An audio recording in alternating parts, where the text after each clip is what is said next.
Hi, I'm Dr. Ketan Badani, and welcome to the Comprehensive Kidney Cancer Center here at Mount Sinai Health System.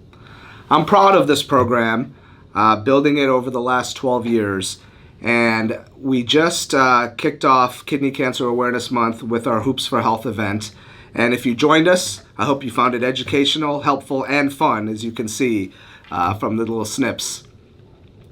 But that being said, we take kidney cancer very seriously in this program because it is one of the top 10 cancers seen in men and women, but doesn't get the attention that some of the other cancers get that are a little bit more common. And so I want to take a minute to educate everyone on what our program is doing. And there are three pillars to the kidney cancer program here. One is clinical excellence, and that includes consultations, holistic care, active surveillance, surgery, and advanced treatment for advanced disease. Then there's the research arm of what we're doing, and that's research on the early stages of kidney cancer. How do we diagnose it earlier? The later stages of kidney cancer, how do we treat that better? And also, what can we do now to improve our treatments and make them less invasive and less impactful to the patients? And then finally, the last piece is education. And not just education for patients, that's important, but education for other professionals in the medical world. That's who to screen, who should come see us, who needs an evaluation, how do you do better treatment, how do you improve the surgery, that sort of thing. So from a clinical excellence standpoint, which is the cornerstone of this program, I'm proud to say that we really are the busiest surgical program for kidney cancer treatment in the world.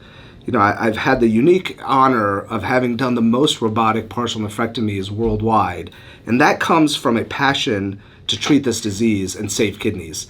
And the important thing is, these are patients that have tumors that require treatment, but not all patients have either aggressive tumors or tumors that need treatment, and not all our patients are curable because cancer, by definition, can metastasize or spread. So obviously, the surgical care of kidney cancer is the cornerstone of this program because it is the bulk of the types of patients that we see. And that revolves on robotic surgery, and we've done a lot of work over 20 years of multi-port robotic surgery where we do things through multiple small holes through the abdomen, which many of you may have seen with some of your friends, colleagues, or coworkers. And now what's called single port, where everything done through one little incision and outside the abdomen. And again, really an innovative way of treating some of these kidney tumors and being less invasive about it. And it's really spectacular because the field has really shown interest in this. How do we treat patients less invasively with less complications and be equally effective? So we have patients that come to visit us. I host them here. They do observations to learn how to do these things.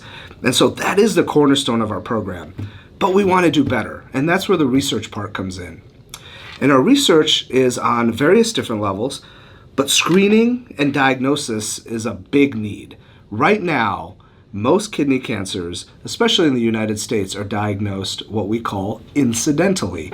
That means you go to the emergency room and you get a CAT scan or an MRI because your stomach hurts or something's wrong, and they find the kidney cancer. Now, that's not the cause of the symptoms that brought you in, but now you have a problem. Now you're diagnosed with it. That's what an incidental finding is.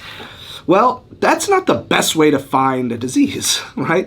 It's pretty random. Hey, I have a problem. I'm going to go to the ER. I'm going to go get a scan. So do we have a better way of doing it? And so we're doing work on biomarkers. Biomarkers are blood tests or urine tests that may give us a clue as to who might be at risk and who should go get a scan. That doesn't exist right now.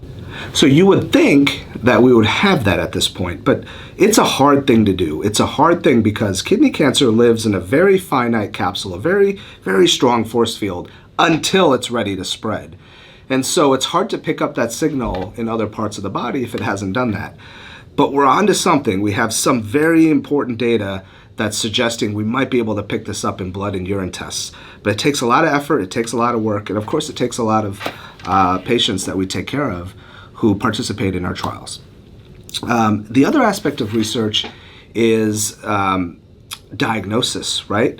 So we don't have a good way of diagnosing tumors without putting a needle in it ahead of time or removing it, which is curative if it's cancer, but you still don't know for sure until afterwards, until the microscope tells us. Well, we have a trial right now where we're looking at using high-frequency ultrasound, high-resolution ultrasound, to see if that can take over the role of a biopsy. Can you tell what a tumor is based on this ultrasound?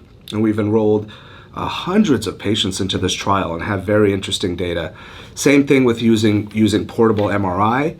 And now we're doing real-time histology where we don't actually need the biopsy, we just need the image, and then the image can be broken down into, it's kind of like AI. The image can be broken down into ones and zeros, and then we're told what the probability of this being cancer is.